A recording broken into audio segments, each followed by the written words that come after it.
Hi, we are Team FlowHouse, and we are an innovative team providing long-term energy solutions to buildings. As we move toward a more sustainable and carbon-neutral future, there will inevitably be a shift toward renewable energy resources such as wind and solar. The main challenge with these energy sources is the intermittency problem. Wind and solar can't always produce energy consistently because they're dependent on the weather. In order to tackle the intermittency problem, we must be able to store excess energy produced during times of high production in order to provide energy during times of low production. The search for a large-scale grid storage solution is ongoing with promising new technologies in batteries and hydrogen. We looked into the battery storage front to search for a promising solution to large-scale energy storage. While lithium-ion batteries are the cheapest and have dominated the market, they are much better suited for smaller applications since they discharge in only about 2 hours. The lithium shortage also presents issues for the future, as lithium-ion battery recycling would have to be further developed to support widespread use in grid storage. In comparison, flow batteries have a really long discharge time of up to 10 hours, and they are easily scalable. A typical flow battery consists of two electrolyte tanks. In our case, we're using a vanadium solution as both the analyte and the catholyte. These solutions come into contact with each other across a membrane where charge can be collected. One key benefit of using a flow battery is that the energy and power requirements can scale independently of each other. This allows for a building's specific energy needs to be met. Additionally, flow batteries do not use any precious metals, and they are much safer than a lithium-ion battery as there is a 0% chance of flammability.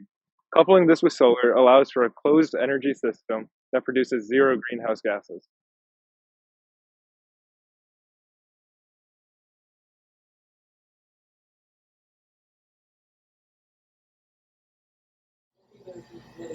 This is a lab-scale working prototype of our flow battery technology. We have vanadium solution here that is housed in these Erlenmeyer flasks, and the flow of these essentially charged up vanadium solution flows into the cell and out back into the flask, and we have two vanadium solutions. And that happens during discharge, and during charging, when essentially the tank is now full of discharged electrolytes, we could, with the help of solar energy, flow the opposite countercurrent way and charge up our electrolytes back to its charged up state. And that essentially would be the representation of one cycle. And in like an implementation in a large scale, these vanadium solutions would be housed in a tank, and representation of one cycle would be when you're charging up during the day when the sun's out, charging up your electrolytes, and then you're discharging that during the night when the sun is out and the sun is down, and that's the representation of one cycle. So having one cycle per day with a vanadium flow battery like this could essentially have you last that battery for around 25 years. To prove the economic feasibility of the FlowHouse, the team used Georgia Tech's own Kadita building as a case study. With the help of Georgia Tech facilities, we were able to obtain the building consumption and production from the solar panels, as well as the real-time rate charges. We were then able to develop a dispatch strategy, which is an algorithm that decides whether to charge or discharge the battery every hour. It bases this decision on past, current, and next hour prices, as well as the battery's current state of charge. We then optimize the system size to minimize the payback period.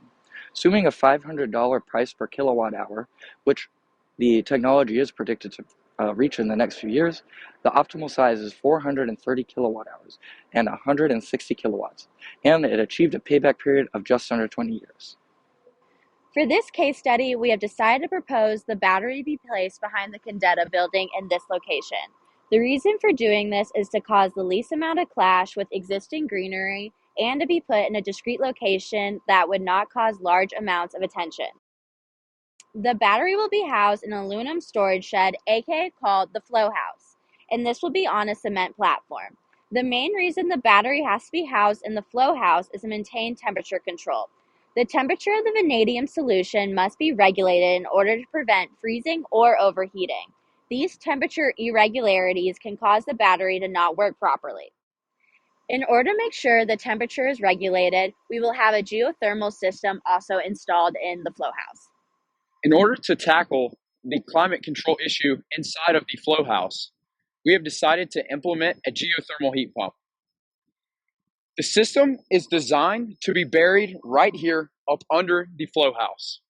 The advantages of the geothermal heat pump is to provide efficiency and sustainability. The geothermal heat pump uses the consistent ground temperature of 50 to 60 degrees Fahrenheit year-round to increase the efficiency of the heat pump.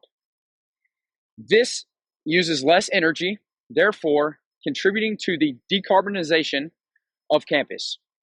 Our analysis and design will be shared with the Georgia Tech Office of Sustainability to further their goal of electrifying and decarbonizing Georgia Tech's campus. Thank y'all so much for listening.